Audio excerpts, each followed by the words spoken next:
السلام عليكم ورحمة الله وبركاته. الحمد لله وكفى، وصلاة وسلاما على عباده الذين اصطفى. اللهم صل على عبدك ونبيك وحبيبك ووليك وصفيك ورسولك وخليلك محمد صلى الله عليه وسلم في الأولين والآخرين والملأ الأعلى إلى يوم الدين. ثم أما بعد، الليلة ان شاء الله يا جماعة مع صلح الحديبية، مع الفتح المبين اللي ربنا سماه الفتح المبين. خدي بالك، درس الليلة عبارة عن مشاهد لازم تتحفر في قلبك. درس الليلة مشاهد لازم تتحفر في ذاكرة كل واحد مننا. درس الليلة رسالة لكل واحد مسجون في سجون اليهود، لكل واحد في اغلال امريكا، لكل واحد بيعمل لدين الله، لكل واحد محبط من الواقع اللي احنا عايشين فيه. درس الليلة مشاهد لازم تتحفر جوه قلوبنا. المشهد الاولاني مشهد توقف حركة غزوات الرسول لمدة 12 شهر. الرسول عليه الصلاة والسلام اللي ما بطلش يوم. قبل غزوة بدر طلع 4 غزوات، بعد بدر وقبل احد طلع 5 غزوات، بعد احد وقبل الخندق طلع 4 غزوات. بعد غزوة الخندق يا رسول الله تقعد 12 شهر ما تطلعش ولا غزوة، ليه؟ ايه السبب الغريب لهذا الامر؟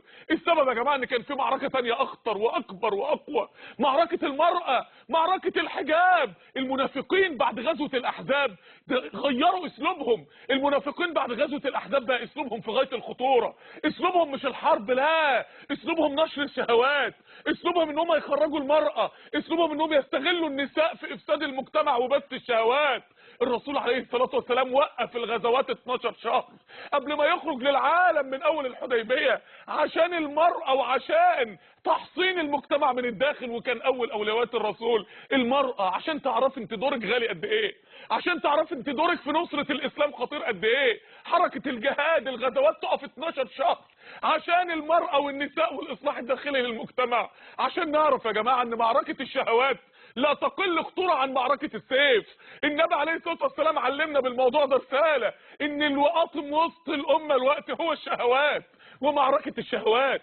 ويبذل النبي عليه الصلاة والسلام مجهود رهيب، مجهود رهيب في اصلاح المرأة. تنزل آية الحجاب يدنين عليهن من جلابيبهن، وتنزل تحريم الاختلاط فاسألوهن من وراء حجاب، وينزل الامر بجهاد المرأة في بيتها وقرن في بيوتكن، وتخرج نماذج مبهرة مبهرة. نساء الانصار اول ما نزلت آية الحجاب شققنا مروطهن فاعتجرنا بها. يعني امرأة ما عندهاش فلوس تشتري اصلا قماش، تقوم جايبه ثوب من اثوابها وهي ممكن ما تملكش غير ثوبين، وتقطعه نصين تعمله طرح تغطي بيه راسها ووشها.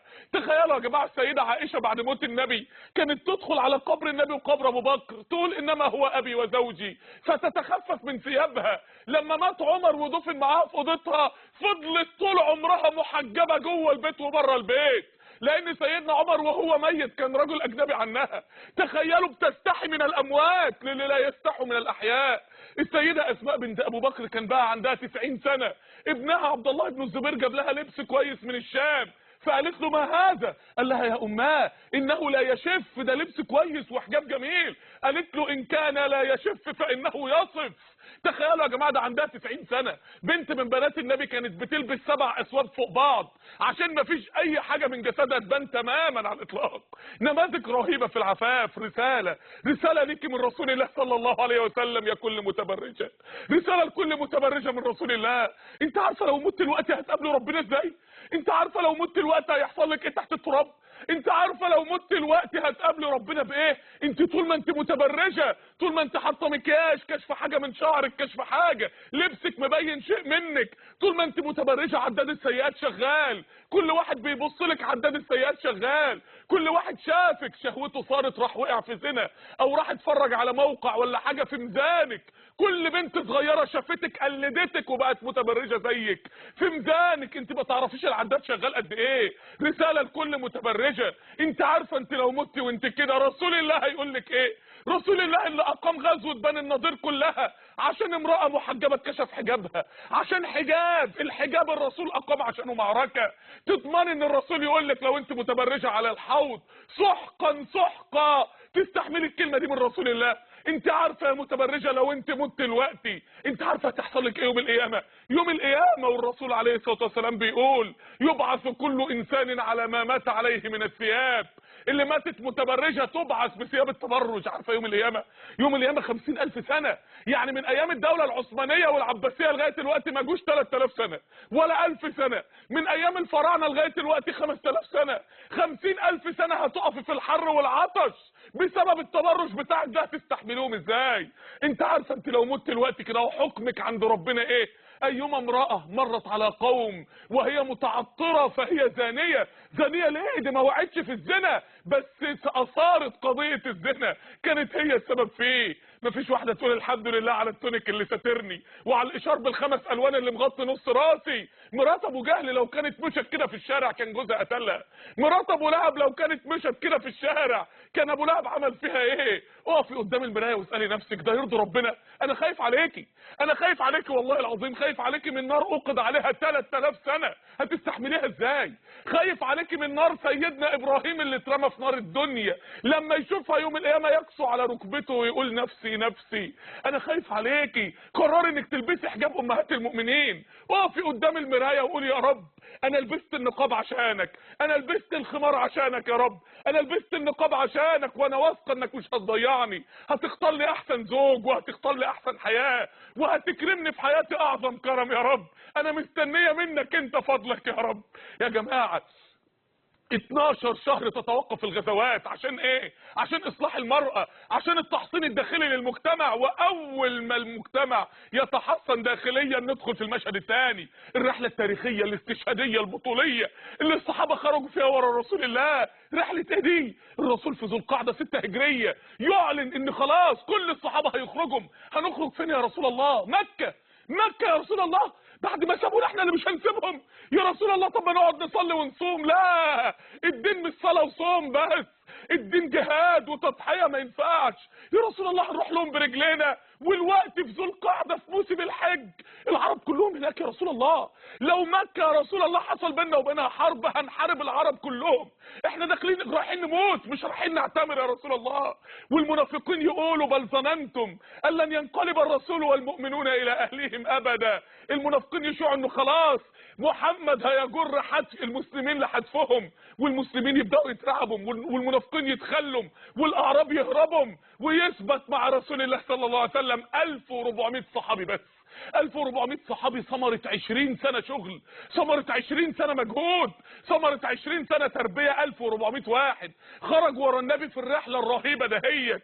انت رايح تعمل ايه يا رسول الله؟ رايحين نعتمر، بقالنا 6 سنين ما شفناش الكعبة من اخر مرة طفت حواليها يوم الهجرة، 72 شهر، بقالنا 130,000 ساعة ما شفناش الكعبة فيهم، ورايحين ننزع اعتراف رسمي من مكة بالاسلام قدام العرب كلهم عشان القنوات بتاعت الدعوة تتفتح، مش رايحين نحارب. يخرج الرسول قلبه مليان شوق رهيب لبيت الله الحرام، و1400 قلب مشتعل ملتهب بالشوق لبيت الله الحرام وراءه، والمنافقين واقفين يودعوهم وهم بيقولوا خلاص ما هماش راجعين. ومكة تسمع ان النبي قرب. ايه محمد اللي كنا لسه محاصرينه من 12 شهر، محمد والجيش بتاعه جايين لغايه هنا وجروا ان هم يجوا وقدام العرب كلهم في موسم الحج هنتذل قدام العرب، هنتفضح قدام العرب. قسما بالله لا يدخلوها ونحن احياء، لن يدخلوها الا ونحن موتى. وتخرج قريش معاها نسائها واطفالها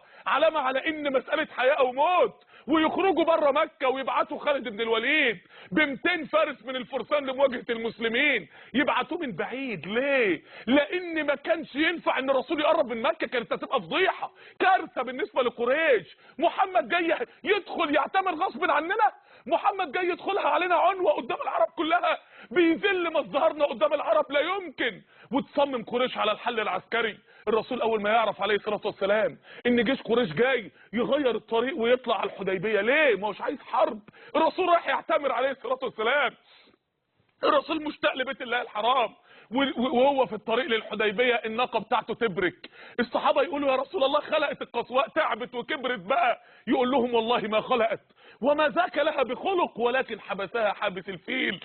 دي رساله ربانيه لينا ان احنا ما نحاربش مكه، رساله ربانيه ان احنا نقبل الصلح. والله لا يسالوني خطه يعظمون فيها حرمات الله الا اجبتهم اليها. الرحله دي لازم مشهدها يتحفر في قلبك وقلبك. يا جماعه الصحابه كانوا خارجين في رحله استشهاديه، الصحابه كانوا خارجين في رحله نسبه الموت فيها مفيش فيها اي فصال.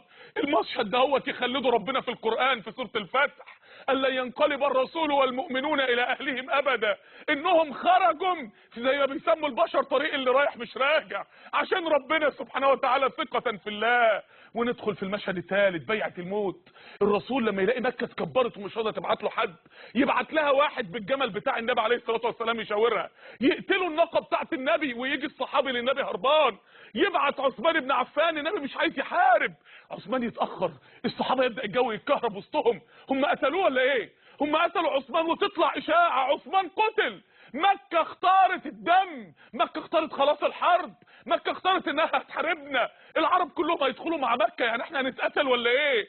المنافقين الكلام اللي قالوه هيطلع مظبوط؟ يعني احنا هنتقتل هنا، هندخل نحارب العرب كلهم ب 1400 واحد ازاي؟ واحنا جايين نعتبر معناش تسليح معركة خالص، ازاي ان احنا ندخل نحارب العرب بالمنظر ده ويحصل كهرباء رهيبة في الجو، ويقف رسول الله صلى الله عليه وسلم تحت شجرة الرضوان يمد ايده يصافح صحابي من 1400 صحابي بيعة على الموت، يبايعوا رسول الله على الموت عشان اخوهم اللي اشيعوا انه اتقتل. الصحابة خارجين لعمرة ماشي، بقت معركة ماشي، اتباع رهيب، منظر 1400 صحابي بيبايعوا النبي على الموت عشان واحد، ما بيفكركوش بالبرود اللي احنا فيه واحنا قاعدين الوقت بنتكلم ونسمع واخواننا في سجون اليهود واحنا ما بنتحركش. مشهد النبي عليه الصلاة والسلام لما خرج غزوة كاملة، غزوة مؤتة، تحارب 200,000 واحد من الروم، الدولة العظمى اللي زي امريكا، عشان واحد، عشان الحارس بن عمير الازدي قتلوه، واحد مسلم. لما كان الاسلام غالي في قلوبنا كان دم المسلمين غالي. الرسول اقام بني النضير غزوة كاملة عشان امرأة مسلمة اتقتلت؟ لا. اغتصبت؟ لا. بطنها اتشقت وطلعوا الجنين وحطوا قطة مكانها؟ لا. جوزها حطوه في خلاطة الاسمنت وفرموه قدام عينيها؟ لا. جوزها واولادها اتقتلوا قدامها؟ لا. سجنوها في ابو غريب واغتصبوها؟ لا. امال ايه؟ اهانوها، شدوا الحجاب من على رأسها بس عشان مسلمة. شفتوا المسلم كان غالي ازاي؟ شفتوا دم المسلم كان غالي ازاي؟ والوقت بيعة على الموت من 1400 واحد عشان مسلم واحد. وينزل القرآن يخلد الموقف في قول الله سبحانه وتعالى: لقد رضي الله عن المؤمنين. رضيت عننا يا رب، اخيرا يا رب بعد 20 سنة جهاد فزنا برضاك يا رب، اخيرا يا رب فزنا باعظم منحة في الدنيا، اذ يبايعونك تحت الشجرة. ربنا يخلد مشهد الشجرة والصحابة والايد في الايد. ليه؟ عشان ربنا يريد ان المشهد يتحفر جوه قلبك، يريد ان المشهد يتحفر في قلوبنا، ربنا بيريد ان المشهد يتحفر جوه ذاكرتنا. اذ يبايعونك تحت الشجرة، شايفين التصوير؟ فعلم ما في قلوبهم، ان ربنا اغلى عليهم من حياتهم، ان اخوهم اغلى عليهم من روحهم، ان الاسلام اغلى عليهم من حياتهم، انهم اصحاب رسالة. فانزل السكينة عليهم، سكينة، دول ناس هيواجهوا العرب كلها، ربنا ينزل الاطمئنان والثقة على قلوبهم. واثابهم فتحا قريبا، اللي هو فتح خيبر، اللي اول مرة المسلمين هيشبعهم بعد 7 سنين و6 سنين في المدينة. ومغانم كثيرة يأخذونها، مغانم خيبر. وعدكم الله مغانم كثيرة تأخذونها، دي مغانم العالم بقى، فتوحات العالمية، فارس والروم. فعجل لكم هذه وكف أيدي الناس عنكم. معجزة ان رد الفعل اللي كان متوقع ان يبقوا قتل ودم، معجزة ان العرب يسيبوا المسلمين في الوضع ده. وكف ايدي الناس عنكم ولتكون آية للمؤمنين، ان اللي خرجوا وخاطروا عشان ربنا حماهم، ان اللي مش هيخاف من اهل الباطل وهيشتغل لنصر الدين ربنا هيحفظه وهيحميه. ويهديكم صراطا مستقيما، انا هرفعكم، هرقي الايمان في قلوبكم، هخليكم قمم، هوصلكم للفردوس الاعلى. واخرى لم تقدروا عليها قد احاط الله بها، هديكم فارس والروم والشام والعراق ومصر ونص العالم واليمن، هفتح لكم الارض كلها، انتوا تستاهلوا ان الدنيا تتفتح قدامكم. ولو قاتلكم الذين كفروا لولوا الادبار، هنزل لكم الملائكه تقاتل معاكم. كل ده ليه يا رب؟ كل ده عشان رجاله، عشان خرجوا مع النبي والنبي كرمهم، يقول لهم انتم خير اهل الارض. 1400 واحد. لو النبي جه النهارده هيقول لك انت من خير اهل الارض. لو النبي جه النهارده وسط الملتزمين والملتزمات هيقول لك انت من احسن 1400 واحد على وجه الارض. يا جماعه احنا مستوانا ايه؟ احنا هنبقى في الصفوف على حوض النبي في انهي صفوف؟ قدام ولا ورا ولا مش هنعرف ندخل؟ والرسول عليه الصلاه والسلام يقول لا يدخل الجنه من شهد بدرا والحديبيه. مشهد رهيب، مشهد بعث الموت، مشهد الايد في ايد رسول الله ويد الله فوق ايديهم، وجبريل ينزل من 7 سماوات يشهد البيعه، بيعه على الموت. بقى معانا 1400 راجل مستعدين يموتوا عشان دينك يا رب. بقى معانا 1400 راجل مستعدين يموتوا عشان دم اخوهم ما يراقش. خلاص يا جماعه، ما دام العقيده وصلت للدرجه ديت يبقى الفتح المبين جاي، وفعلا جه المشهد اللي جاي، مشهد الصلح التاريخي. الصلح التاريخي لاول مره مكه هتعترف رسميا بالدوله الاسلاميه، زي ما امريكا الوقت تعترف بدوله من الدول العالم كله يعرف ان لها حساب ولها قوه ويفتح ابوابه لسفاراتها. الوقت خلاص يا جماعه هننتزع اعتراف رسمي، الوقت هيبقى فتح مبين، القنوات كلها هتتفتح قدامنا ويحصل الصلح التاريخي. بدايه قصته ايه؟ لما قريش شافت ده ناس هيبايعوا على الموت، هتقف لهم تعمل ايه؟ بعتت لهم العرب بقى يبداوا يتفاوضوا معاهم. قريش متكبره مش راضيه تروح هي، يبعتوا ناس من خزاعه، يروح بتاع خزاعه الاول يكلم النبي عليه الصلاه والسلام يقول له يا محمد، يعني قريش مش ناويه تسكت، ما تعتقدش ان الموضوع ده. رسول الله صلى الله عليه وسلم يقول له ما جئنا الا للعمره والهدي اهو، الاغنام اللي هنذبحها عند الكعبه اهو، احنا مش جايين نعمل حاجه. الرسول يحاول يفهمه، الرسول كسب كل الاطراف في المعركه ديت. يقول له طب لو مكه ما رضتش هتعملوا ايه؟ هنقاتل مش هنرجع. وكان اول زلزال يزلزل مكه انها تعرف ان النبي مش ناوي يرجع، لما يرجع لها رئيس وفد خزاعه ويبدا يشتم في مكه ويقول لهم لماذا تمنعون عباد الله من بيت الله؟ ايه ده؟ هو محمد قلب الترابيزه علينا ولا ايه؟ يبدا الزلزال يحصل، اول زلزال يبداوا يقلقوا يتوتروا، الضغط يزيد، هنعمل ايه؟ والله لا يدخلها علينا عنوه ولا تتحدث العرب بهذا. ابعتوا حد تاني. نبعت مين؟ عروه بن مسعود الثقفي من ثقيف. يروح عروه للنبي عليه الصلاه والسلام، يبدا يحاول يحطم النبي عليه الصلاه والسلام نفسيا. استغفر الله العظيم. ازاي؟ يبدا يحاول يفاوض النبي بحرب معنويه. يقول له يا رسول الله يا محمد، المشركين اقوياء جدا والعرب وراهم، وشويه الاخلاط اللي انت جامعهم من العرب دول مش هيقفوا وراك ولن يصبروا وراك. اول ما هيحصل حرب حقيقيه هينفضوا من حواليك. يا محمد في حد يقاتل قومه؟ أسمعت عن أحد يجتاح قومه من قبل؟ أنت هتدخل تقاتلهم إزاي؟ ويبدأ الصحابة يظهروا حب رهيب لرسول الله صلى الله عليه وسلم قدام عروة الثقفي. يبدأ الصحابة لما النبي يتوضى يقتتلوا على وضوءه، مين اللي هياخده يتوضى بيه أو يمسح بجسمه؟ النبي يتنخم يقتتلوا على نخامة أطهر خلق الله، أحب خلق الله إلى الله عليه الصلاة والسلام. يبدأ الصحابي يجي يكلم النبي عينيه مكسورة وهو بيكلم النبي، صوته مش قادر يرفعه، النبي يشاور الصحابة يجروا ينفذهم، كلهم بيطيعوا طاعة رهيبة. عروة بن مسعود اتبهر اتذهل، ايه ده؟ انا عمري ما شفت حد بيحب حد كده. يا جماعة انت لما الغرب شتم في الرسول وريتهم انك بتحبيه قد ايه. اكتر حاجة تحطم قلوبهم لما يشوفوا احنا بنحبه قد ايه. احنا وريناهم حبنا لرسول الله قد ايه. احنا اثبتنا لهم عمليا حبنا للرسول قد ايه. ده اكتر حاجة بتزلزلهم. يرجع عروة بن مسعود لقريش متزلزل يقول لهم يا قوم لقد وردت على الملوك وكسرى وقيصر والنجاشي، والله ما رأيت احدا يحب احدا ويعظمه كحب اصحاب محمد لمحمد. انتوا بتكلموا مين؟ والله لا يسلموه ابدا، دول هيعملوا اي حاجه، لو امرهم باي حاجه انتوا اتجننتم. ابو سفيان يتزلزل قلبه. منظر خبيب بن عدي لما ابو سفيان علقوا على النخله بعد غزوه احد، لما قبضوا عليه وعلقوه على نخله في مكه في التنعيم وقعدوا يضربوه بالسهام يقطعوا ايديه ورجليه، وبعد كده ابو سفيان قرب منه وقال له يا خبيب اتحب انك في اهلك وبيتك ومحمد مكانك مصلوب عن نخله مكانك؟ منظر كلمه خبيب وهو بيقول باصرار والدم نازف من كل حته في جسمه وهو بيقول لابو سفيان والله ما احب ان اكون في اهلي وبيتي ورسول الله يشاك بشوكه. كلمه زلزلت قلوب اهل مكه كلهم، كلمه طيرت النوم من عيون اهل مكه. اهل مكه بداوا يفتكروا من الحب الرهيب من اصحاب الرسول للرسول، وبدات قلوبهم تتزلزل والتوتر يزيد والضغط يزيد والخوف يزيد. لا والله لا يدخلها علينا عنوه ولا تتحدث العرب بهذا. يا جماعه عروه بن مسعود لما شاف الصحابه اتبهر. يا جماعه هند بنت عتبه لما شافت الصحابه يوم فتح مكه قالت ما عبد الله حق عبادته مثل هذا اليوم.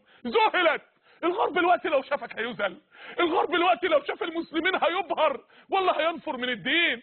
يا جماعه تجار السلف لما راحوا في جنوب شرق اسيا بعد موت النبي 700 مليون بني ادم اسلموا من الانبهار بيهم. احنا دلوقتي مبهرين يا جماعه ولا منفرين؟ يا جماعه كل اللي حصل ده ليه؟ لان الصحابه عايزين يطوفوا حوالين الكعبه. يعني لو الكعبه دي دلوقتي في امريكا ترضي انك انت تطلعي وتتحملي مواجهه امريكا عشان تطوفي حوالين بيت الله الحرام؟ مين يا جماعه؟ مين يا جماعه عنده الشوق ده؟ يا جماعه لو بيننا وبين الحرم مش انفلونزا الخنازير، لا امريكا وجيوشها، هنطلع ولا لا؟ وقريش تتزلزل، يبعتهم الرسول الثالث والسفير الثالث سيد الاحابيش من كنانه يجي للرسول عليه السلام. الرسول عارفه، الرسول دارس الواقع، دارس الواقع دراسه رهيبه. الرسول قال لهم هذا سيد الاحابيش انه من قوم يتألهون، يعني كثير العباده، سوقوا الهدي، وروه الاغنام اللي احنا جايبينها عشان يعرف ان احنا جايين نعتمر. الصحابه 1500 واحد وهو داخل يلاقي 1500 واحد لابسين لبس الاحرام، 1500 واحد بيقولوا لبيك اللهم لبيك، 1500 واحد بالاغنام بتاعتهم، الهدي وعلامه الارسال للكعبه محفوره في جسم كل غنمه من الغنمات، والوبر بتاعهم اتنحل من الجوع، بقالهم 20 يوم في الحديبيه بيتفاوضوا مع مكه. سيد الاحابيش ما يعملش حاجه ولا ينطق، قلبه يتنفض من المنظر. يوم راجع تاني يروح على قريش في قمه الثوره، والله ما حلفناكم على هذا اتصدون من يعظم بيت الله الحرام؟ انتوا اتجننتم؟ انتوا ازاي تمنعوا ناس جايين لبيت الله الحرام؟ قريش تتزلزل ثالث زلزال. ايه ده؟ احنا خسرنا الموقف، بقى منظرنا فضيحه قدام العرب، ما دخلناهوش عشان ما نتفضحش، بقينا مفضوحين اكتر، بقى منظرنا ظلمه. محمد كسب المعركه الاعلاميه من الجميع، وبعد مفاوضات يبعتوا له اخر واحد سهيل بن عمرو. دي المفاوضه السابعه يا جماعه، ده الجوله السابعه في المفاوضه. ليه كل ده؟ عشان ايه؟ دول 1400 واحد بس قريش عارفاهم، عارفه المسلمين اشداء قد ايه. يبعتوا سهيل بن عمرو، اول ما الرسول عليه الصلاه والسلام يشوفه يقول سهل امركم، بس خلاص والله ما ارسلوا الا وهم يريدوا الصلح. تعال بقى يا سهيل بن عمرو. الرسول يقعد والصحابه ملفوفين حواليه ويبدا يتكلم مع سهيل، نتصالح نتصالح، ايه الشروط بتاعتكم يا سهيل؟ نكتب يلا يا علي يا ابن ابي طالب اكتب بسم الله الرحمن الرحيم. ايه الرحمن الرحيم؟ مين الرحمن الرحيم؟ ما نعرفش حاجه اسمها الرحمن الرحيم، اسم الله الجليل العظيم، مفيش حاجه اسمها بسم الله الرحمن الرحيم. امسح يا محمد. سيدنا علي هيتجنن، امسح يا رسول الله. الرسول يقول له علي امسح ايه؟ الرسول يقول له هي فين يا علي؟ اهي. الرسول يمسحها بايديه عليه الصلاه والسلام. اكتب هذا ما كان بين محمد رسول الله. سهيل بن عمرو الرسول ايه؟ واحنا لو نعرف انك رسول الله هنمنعك عن بيت الله؟ اشطب رسول الله. علي كان هيتجنن، اشطب كلمه رسول الله ازاي؟ هم الناس دي بتتكلم ازاي؟ الرسول عليه السلام يقول له اين هي يا علي؟ اهي. الرسول يمسحها بايديه. اكتب لا تدخلوا الكعبة الى الكعبة هذا العام. الصحابة كانوا هيموتوا، ما ندخلش ازاي ما ندخلش بيت الله الحرام؟ الرسول كان قلبه ملتهب من الشوق. يا جماعة لو انتوا في الموقف ده تخيلوه، انك الوقت ركبت من بلدك لمطار القاهرة، ركبت الطيارة نزلت مطار جدة وخلاص، وانت بتقولي لبيك اللهم لبيك، وانت قلبك خلاص بدأ يشم ريحة الكعبة، تلاقي السلطات جت قالت لك ممنوع. ممنوع ازاي؟ ارجعي مفيش. تخيلوا يا جماعه ثقل الاحساس. الشرط اللي بعد كده يا محمد، اللي يجي لكم مسلم من عندنا ترجعوه، واللي يجي لنا كافر من عندكم ما نرجعهوش. ازاي؟ الصحابه كانوا هيتجننوا. ازاي نرد واحد مسلم جالنا للمشركين يفتنوه يا محمد، ويبقى المده 10 سنين 10 سنين نرد على الذل ده؟ وفي وسط الموقف يحصل حاجه تفجر الموقف. يجي ابو جندل ابن سهيل بن عمرو اللي بيتفاوض مع النبي، وكان ابوه مأيده، وكان اسلم مأيده وسجنه وحبسه في الاغلال، يكسر الاغلال ويجي، واول ما يشوف الصحابه يرمي نفسه وسطهم ويقول يا اصحاب رسول الله اتتركوني ارد الى المشركين يفتنونني في ديني. الصحابه بصوا لسهيل، منظر التعذيب على جسمه، الاغلال اللي متأيد بيها، الدم اللي بينزف من مكان الاغلال، الاستغاثه. الصحابه كانوا هيموتوا. لا يا رسول الله لا يمكن نسيب اخونا ابدا. الرسول صلى الله عليه وسلم يقول لسهيل بن عمرو اجزه ليه؟ يقول له لا، لجت القضيه بيني وبينك، والله لا اصالحك ابدا. مفيش، ده اول واحده نتفق عليه. الرسول يقول له بلى فافعل. لا. الرسول يقول لابو جندل ان الله جاعل لك فرجا ومخرجا. الصحابه يتجننوا. عمر بن الخطاب كان يموت. عمر بن الخطاب يجري على ابو جندل ماسك السيف يقول له يا ابا جندل انما دم المشركين دم احدهم كدم كلب، خد السيف يا ابو جندل واقتل ابوك. يا ابا جندل والله لو كان الخطاب ابي لقتلته. يقول له طب ولما لا تقتله؟ يقول له لا اعصي الله ورسوله. يقول له وانا لا اعصي الله ورسوله. عمر بن الخطاب كان هيموت. عمر بن الخطاب يجري على النبي، يا رسول الله، الرسول عايز ماذا تريد يا عمر؟ يا رسول الله ألست رسول الله؟ انت مش رسول؟ ألسنا المسلمين؟ احنا مش المسلمين؟ أليسوا المشركين؟ مش هم دول الكفار؟ عمر بن الخطاب كان هيجيله انهيار نفسي. عمر بن الخطاب منظر الاغلال، منظر سهيل بن عمرو وهو بيجرجر ابو جندل في الارض من الاغلال بتاعته، منظر الدم اللي نازل من اماكن الاغلال، منظر استغاثة ابو جندل للمسلمين، منظر السجن اللي هيروح ابو جندل مش قادر هيموت. ألست رسول الله؟ ألست المسلمين؟ أليسوا المشركين؟ لما نعطي الدنية في ديننا يا رسول الله؟ هو لما بقى الموضوع دم واحد هيدفع دمنا ثمن دمه، خلاص نبيع القضية. تخيل عمر بيقول للنبي ايه؟ عمر قال للنبي كلام يدل ان عمر ما كانش واعي هو بيقول ايه. عمر يا جماعة كان وصل لدرجة من الانفعال مش قادر. يا رسول الله لما نعطي الدنية؟ حد يقول للنبي لما نعطي الدنية؟ النبي يعطي الدنية يا رسول الله. يا رسول الله ولما بقى الموضوع ثمنه دمنا تراجعنا يا رسول الله. الرسول عليه السلام يصبره يقول له يا رسول الله ألم تخبرنا أن آتينا البيت الحرام ومطوفين به؟ احنا مش قلت لها هتطوف حوالين البيت الحرام يا رسول الله؟ الرسول يقول له أو أخبرتك أنه العام؟ لا، فإنك آتيه ومطوف به. عمر هيتجنن يا جماعة. عمر مش قادر. عمر طلع على أبو بكر، يا أبا بكر ألسنا المسلمين يا أبا بكر؟ أليسوا المشركين؟ مش احنا الحق يا أبو بكر؟ مش ربنا معانا؟ نخاف ليه؟ أليس رسول الله؟ مش ربنا وعده بالنصرة؟ نخاف ليه؟ لما نعطي الدنية في ديننا؟ يا ابو بكر يا ابو بكر نقتل نفسنا نتقتل، بس اخونا يا ابو بكر ما انت شايف شكله، ما انت شايف دمه اللي بينزف، ما انت شايف استغاثته يا ابو بكر.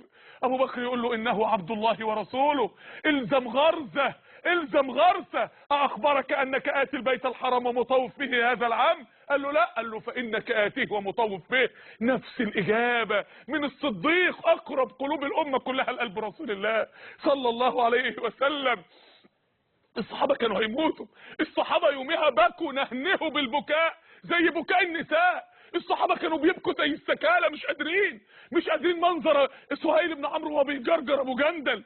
يا جماعه ابو جندل ده ما كانش حد يعرفه اصلا قبل كده، يعني مش عمر واتحبس، ده واحد معظمهم عمره ما سمع عنه، بس الاسلام، الرابطه، الدين، الدم اللي عمره ما يبقى ميه.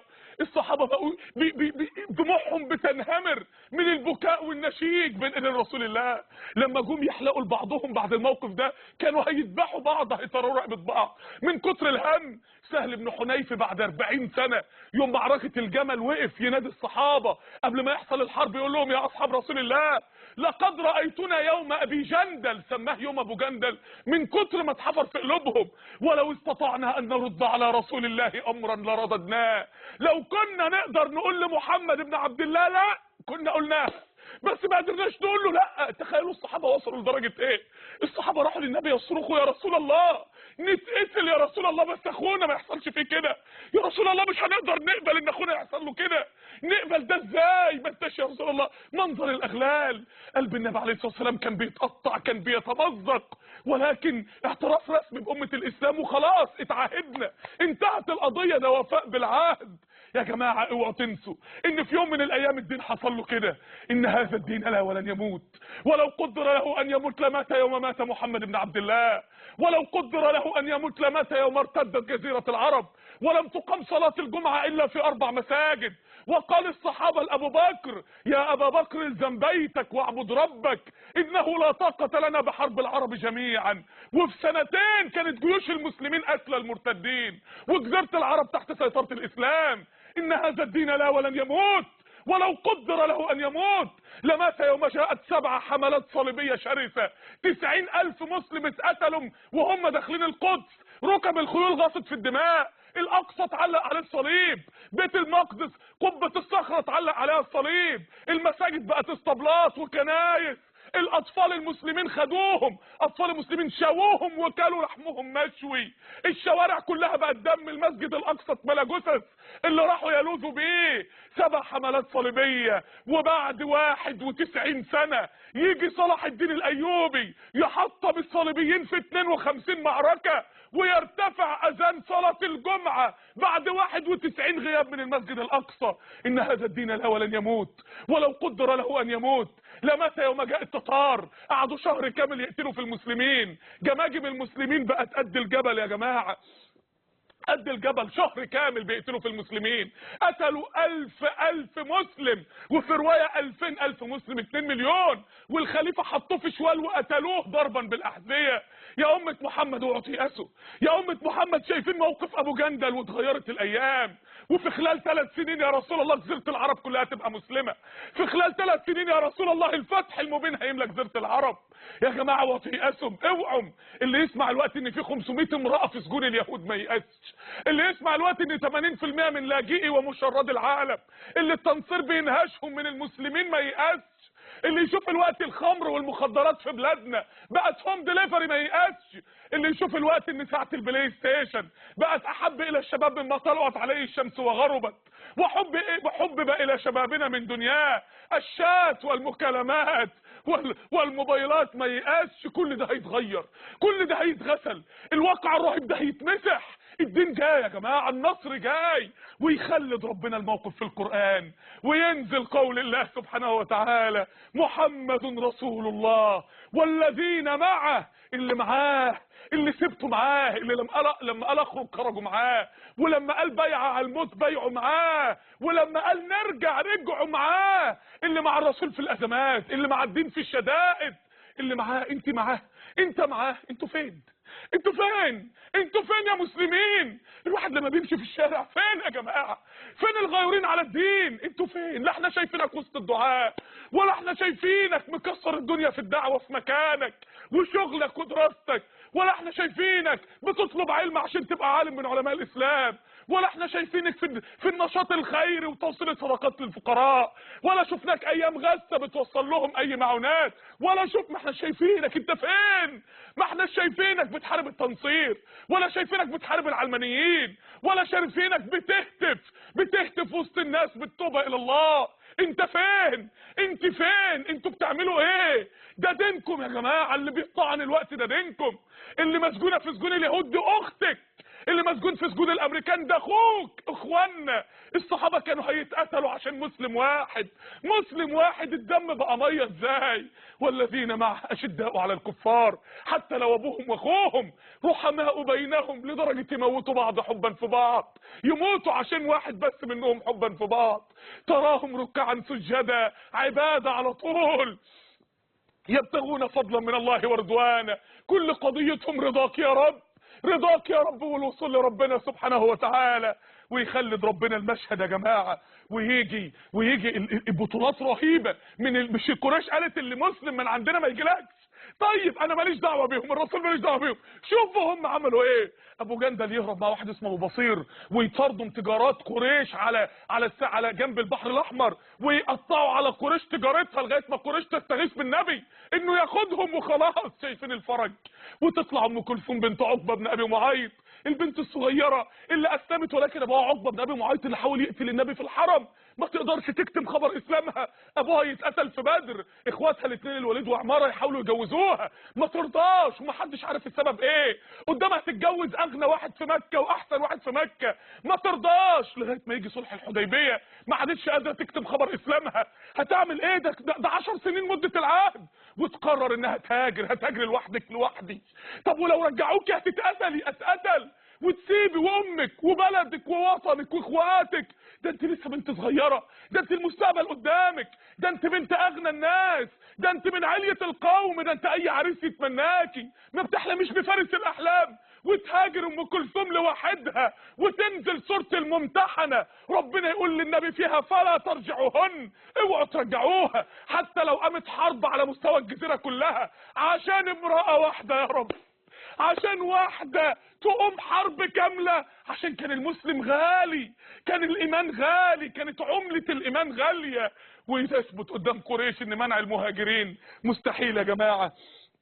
وكده وصلنا للسبب اللي ربنا سمى عشانه صلح الحديبيه، فتح مبين، فتح دعوي. عدوا معايا، فتح دعوي، العالم كله اتفتح، الناس كلها عايزه تسمع، القنوات كلها اتفتحت، الرسول بعت يجيب المسلمين بتوع الحبشه اللي بقالهم 14 سنه مهاجرين، تعالوا تاني، مهمتكم جت خلاص، انتوا دعاء، الدعوه اتفتحت دلوقتي، يلا تعالوا. كنتوا قبل كده كانت مهام جهاديه ما كناش محتاجين لكم، كان معانا رجاله، الوقت محتاجين كل داعيه، ويجي معاهم الاشعريين في فرح رهيب، والرسول عليه السلام يبعت لكل قبائل العرب، يعرف كل قبائل العرب بالاسلام، لاول مره بيسمعونا، لاول مره ما بيطردوناش، لاول مره مش هيقوم الصحابي يكلمهم يطعنوه زي حرام بن ملحان يقتلوه وهو بيكلمهم. الرسول يبعت لملوك العالم، ملوك العالم كلها، ملوك الفرس والروم ومصر. تخيلوا يا جماعه العز اللي بقينا فيه، ما احنا بقى معانا ناس مستعديه بتبايع على الموت خلاص. يبعت للمقوقس حاكم مصر، يبعت له ماريا القبطيه هديه، ويبعت له بغله، حمار كده صغير اسمه دلدل، حمار مصري اصيل جاهد مع النبي في الغزوات. بعد كده حمار مصر، اي حاجه من ريحه مصر يا رسول الله، اي حاجه نتشرف بيها بسيرتك يا حبيب الله. ويبعت لملوك العالم، ويبقى الاسلام دعوه عالميه، والملوك كلها تسمع بعزه الاسلام. ويبعت لقيادات قريش، يبعت لخالد بن الوليد، مثلك لا يجهل الاسلام. وفي يوم واحد يسلم 3 من افلاذ اكباد قريش، خالد وعمرو وعثمان بن طلحه اللي ماسك مفتاح الكعبه، ال3 افلاذ اكباد مكه ييجوا بعد ما كان عمرو هيعمل لجوء سياسي للحبشه، وخالد كان هينتحر، كان هيقتل نفسه، يلاقي رساله النبي جاياله، يروحوا للنبي يسلمهم، النبي يفرح يقول مكه القت اليكم افلاذ اكبادها. الوقت امريكا اللي بتاخد افلاذ عقول العالم، الوقت العباقره من العرب بيروحوا هناك ياخدوا نوبل، والفيمتو سكند هم اللي ياخدوها يجوا يضربونا بيها في حرب العراق. الوقت بقت الامه بدون هدف يا رسول الله، كنت بتسخر طاقات الامه للدين. الوقت يا رسول الله الملياردير العربي عمل فنجان قهوه الراقصه بورق الفلوس يا رسول الله. الوقت بقينا امه بدون هدف يا رسول الله. الفتح بدأ يجي يا جماعه، القنوات الدعوه انتشر الاسلام في العرب انتشار رهيب، لدرجه ان بعد سنتين لما النبي هيدخل فتح مكه هيدخل ب 10,000، وكان في الحديبيه 1400، يعني في سنتين تضاعف عدد المسلمين 7 اضعاف، 7 اضعاف اللي تضاعفوا بال 19 سنه.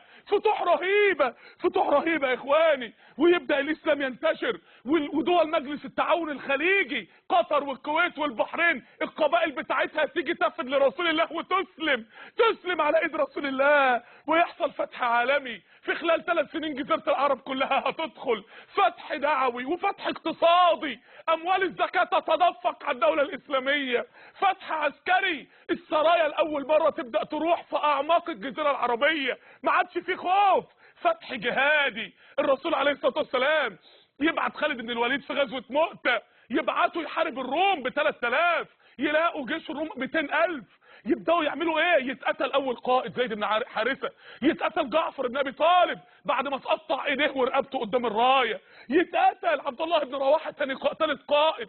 خالد ياخد الرايه، يجاهد ب9 سيوف في ايديه لغايه ما يتكسروا. عمرهم ما كانوا يتوقعوا ان تسليح الروم بالمنظر ده يا جماعه، تسليح الروم كان رهيب يا جماعه، كان تسليح رهيب، سيوفهم كانت تنزل على سيف المسلمين تكسره. المسلمين ابدوا بطولات رهيبه، جعفر كان ماسك الرايه بيمين وقطعوها له مسكها بشماله، قطعوها له مسكها بين رقبته وصدره ذبحوه، وسقط 90 طعنه في جسمه رضي الله عنه. خالد مسك 9 سيوف اتكسروا في ايديه، ايه ده؟ ايه الجبال دي؟ خالد عمره ما كان كده، الاسلام قلبه. مسلم من المسلمين يتجرح جرح رهيب وهو بيمرض في الخيمه، يسمع صوت المعركه يقول وانت في الدنيا، وانت في الدنيا الاسلام يحصل له كده، يقوم يقاتل حتى يقتل. والاول مره الروم يشوفوا ايه الاسود دي، ايه الجبال دي. خالد بن الوليد يعرف يعمل خطه للانسحاب، يجيب الميمنه مكان الميسره، والميسره مكان الميمنه، والقلب مكان المؤخره، والمؤخره مكان القلب. الروم يحسبوا انه جيش جديد خالص، وبعد كده يخلي ناس ورا يقعدوا يسيروا التراب، يحسبوا ان لسه في مدد جاي كمان، وبالليل ينسحب يسيبوهم، ويرجع لرسول الله صلى الله عليه وسلم. الاسود الصغيره الاطفال تجري ورا الاسود الكبيره تقول لهم يا فرار، الرسول يقول بل هم الكرار. وبعد ايام يطلع غزوه ذات السلاسل او ذات السلاسل ايا مكان النطقين، يطلع غزوه ذات السلاسل السلاسل بقيادة عمرو بن العاص. خلاص يا جماعة، فتوح فتح مكة نفسه لسه له سنتين، فتح خيبر اليهود هيتحطموا، فتح ان المنافقين اتدمروا، الضربة القاضية كانت صلح الحديبية، كان فتح مبين. الرسول عليه الصلاة والسلام لما فتح العالم قدامنا لقى رجالة تشيل الدين. الوقت لو العالم فتح قدامنا مين اللي يشيل الدين؟ ما العالم مفتوح اهو، مين اللي يجري يدعو الناس للاسلام؟ الرسول جانا ثمرة 13 سنة تربية في مكة، لقى رجالة باعت عمرها ولفت ليل نهار في الارض تنشر الدعوة الى الله سبحانه وتعالى. الرسول ما ضيعش هو ولا الصحابة دقيقة، لو كان ايام الجهاد ناموا ساعة ما عادش في نوم، الدعوة اتفتحت، الناس بدأت تسمع، الدخول في دين الله بقى سلميا يا جماعة. وكان موقف رهيب يا جماعة. لو كان النبي ما قبلش الصلح وكان دخل مكة كان حصل ايه؟ عشان تعرفوا كان حصل ايه. اول حاجة كان عصى امر الله، طبعا استغفر الله، طبعا النبي عمره ما يعصي، بس الصحابة كانوا عصى امر الله. تاني حاجة كان دخل في الاشهر الحرم وقاتل فيها، كانت صورة المسلمين اتشوهت قدام العرب كلهم. ثلاثة كان حارب العرب كلهم، كنا اتهزمنا هزيمة اخرتنا 50 سنة. يعني ايه؟ يعني الرسول عليه الصلاة والسلام يا جماعة كان في قمة الحكمة. يا جماعة احنا الوقتي 6 هجرية ذو القعدة، 5 هجريا ذو القعدة كنا لسه متحاصرين في الاحزاب. الرسول في 12 شهر، الامة بقيادة محمد بن عبد الله في 12 شهر بقت هي اللي محاصرة مكة وفتحت العالم ووصلت لزعماء العالم. عشان اقول لكم لماذا محمد، عشان لما اقول لكم الوقت الشعار بتاعنا لماذا محمد هو الوحيد اللي يقدر يقود الامة، لازم نمشي وراه، لازم نتبعه. زي ما الصحابة خرجوا وراه، عمره ماشي عمره، لا ده بايع على الموت ماشي، لا نرجع ماشي، سمعوا واطاعوا.